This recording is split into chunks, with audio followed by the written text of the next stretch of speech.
होतारा साईं अस्सलाम वालेकुम। वालेकुम अस्सलाम।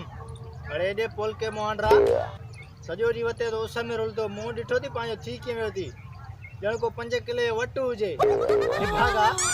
भोतारा साईं वता तो बाबा नौकरी की तलाश में धिका खाइंदो बीए भी कई पर नौकरी नथी मिले। भोतारा साईं अरे घट में घट तू मूसा तो राब्तो करी आ न हाणे पीआई में नौकरी मिले थी वठी जाए।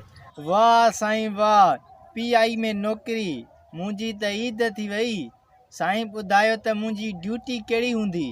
पीआई में नौकरी आहे 60,000 तनख़्वाह मिलंदे। तुंहिंजो कमु उहो हूंदो त जहाज़नि जे अंदरि बोरिंग करे नलका हणंदे जहाज़ में मुसाफ़िरनि खे हथ मुंहुं धोअण लाइ ऐं पाणी पीअण लाइ ॾाढी परेशानी थिए थी।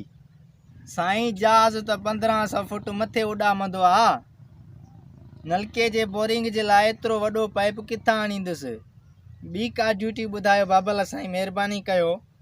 हा ॿी नौकरी आहे, भला वापडा में नौकरी कंदे शुरूआती पगार 30,000 मिलंदे। तुंहिंजी ड्यूटी उहा हूंदी त हलंदड़ बिजली दौरान आले कपिड़े सां 11,000 जूं तारूं सफ़ा करणियूं पवंदे कंदे।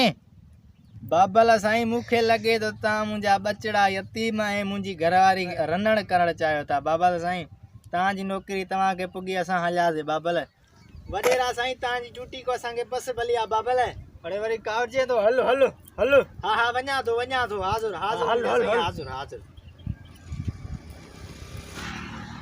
दोस्तो छा तव्हां ॿुधायो ड्यूटी ख़राब हुई?